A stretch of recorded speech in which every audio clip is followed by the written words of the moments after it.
Agro नवजीवन एक product है जो बहुत ही रिवोल्यूशनरी प्रोडक्ट है एग्रीकल्चर फील्ड में।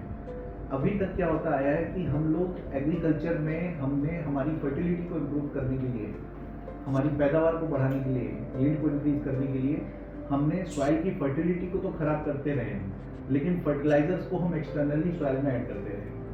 अभी क्या होता है कि आप चाहे वो केमिकल फार्मिंग कर रहे हो, चाहे जैविक फार्मिंग कर रहे हो, चाहे ऑर्गेनिक फार्मिंग कर रहे हो, किसी भी तरीके की फार्मिंग में आप जो एडिटिव अपनी सॉइल में डालते हैं वो प्लांट को न्यूट्रिशन पहुंचाता है, ना कि सॉइल को ठीक करता है। वेरएज आज से कई दशक पहले मिट्टी से प्राकृतिक रूप से सारे के सारे पोषक तत्व नेचुरली जनरेट होते थे। तो हमने क्या किया, हमने उसी पर काम किया कि हम मिट्टी को उस लायक बनाएं कि उससे प्राकृतिक रूप से सारे के सारे पोषक तत्व जो भी पौधे को, जिस किसी भी फसल को, जिस किसी भी प्रकार के पौधे को रिक्वायरमेंट है, वो सारे के सारे पोषक तत्व मिट्टी से नेचुरली प्रोवाइड हो जाए। तो हम क्या करते हैं, हम मिट्टी को ठीक करते हैं। It is a kind of a soil rejuvenation what we are doing right now. तो उसमें क्या होता है कि जैसे अभी नेचुरल फार्मिंग या प्राकृतिक फार्मिंग या केमिकल लेस फार्मिंग आपको करनी है, तो आपको हमारे किसान भाइयों को कम से कम 3 से 4 साल पैदावार से समझौता करना पड़ता है। हम पहले ऐसे कंपनी हैं जो ये क्लेम करते हैं कि पहली बार में ही अगर आप अपने केमिकल एडिटिव्स या केमिकल फार्मिंग को छोड़ सकते हैं, जीरो केमिकल से खेती करेंगे, मिट्टी को ठीक करेंगे, तो मिट्टी अपने आप में इतनी शक्तिशाली, इतनी पावरफुल है कि वो आपकी पैदावार कम होने की तो बात छोड़ दीजिए, बल्कि आपकी पैदावार को बढ़ा के दे देगी।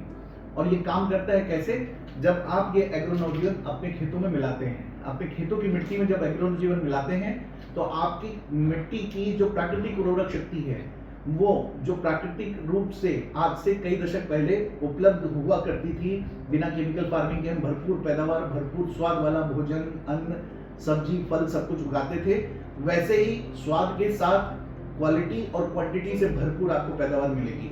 ये काम कैसे करता है मैं आपको बताता हूँ।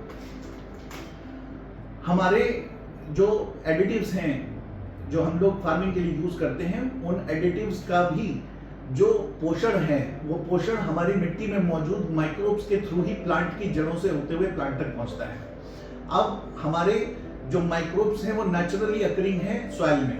अब अगर उन माइक्रोब्स को हम किसी भी केमिकल फर्टिलाइजर या किसी भी फर्टिलाइजर में माइक्रोब्स को ऐड नहीं करते, ठीक है, और अगर कुछ जैविक या बायो फर्टिलाइजर में हम माइक्रोब्स को ऐड कर भी रहे हैं, तो वो बहुत इनकम्प्लीट काइंड ऑफ न्यूट्रिशन है।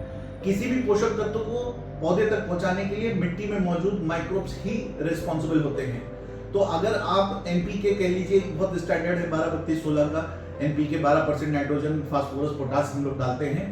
एबंडेंस में 78% नाइट्रोजन अवेलेबल है, और वो भी जो 12% आप बोरी में भर के डाल रहे हैं, वो भी आपका जो मिट्टी में मौजूद बैक्टीरिया है उस पर डिपेंडेंट है, उसको नाइट्रेट और अमाइड में कन्वर्ट करने के लिए।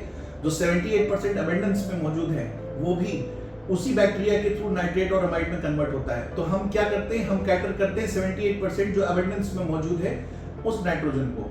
इसलिए हमको कुछ भी बाहर से मिट्टी में मिलाने की आवश्यकता नहीं होती। ये सिर्फ एक एग्जांपल है, एक न्यूट्रिशन की बात है। ऐसे जिंक, बोरान, सल्फर, पोटास, किसी भी तरीके का कोई भी पोषक तत्व आपको चाहिए, वो माइक्रोब्स की एक्टिविटी के द्वारा पौधों को स्वतः मिल जाता है, प्राकृतिक रूप से मिल जाता है। ये एग्रो नवजीवन प्रोडक्ट जो हमारे पैकेट के अंदर है वो ऐसा दिखता है, इस तरीके से पाउडर फॉर्म में है, और इसको बहुत बहुत आसान तरीके से इसको आप यूज कर सकते हैं। इसको आपकी खेत की जो भी मिट्टी है उस सूखी मिट्टी में इसको आपको मिलाना है, और उसी मिट्टी को आपके खेत में आपको छिड़क देना है।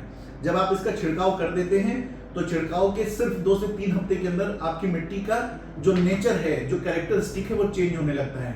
आपकी मिट्टी जैसे केमिकल को यूज कर करके क्रिस्टलाइज हो गई है, तो उसका डिक्रिस्टलाइजेशन शुरू हो जाता है, मिट्टी भुरभुरी हो जाती है, पोली हो जाती है, मुलायम हो जाती है बहुत, तो उसमें वाटर होल्डिंग कैपेसिटी बढ़ जाती है। जो नए बीज आप अपने मिट्टी में डालते हैं, उसकी जो नई कोमल जड़ें निकलती हैं वो ज्यादा अंदर गहराई तक जाती हैं, उनकी सहायक जड़ें और अच्छे से विकसित होती हैं, जिससे कि तना बहुत स्वस्थ और बहुत मजबूत निकलता है। और इसी वजह से ज्यादातर बीमारियां जो पोषक तत्वों की कमी की वजह से हमारी फसलों में लगती हैं, वो सारी की सारी बीमारियां एकदम से खत्म हो जाती हैं।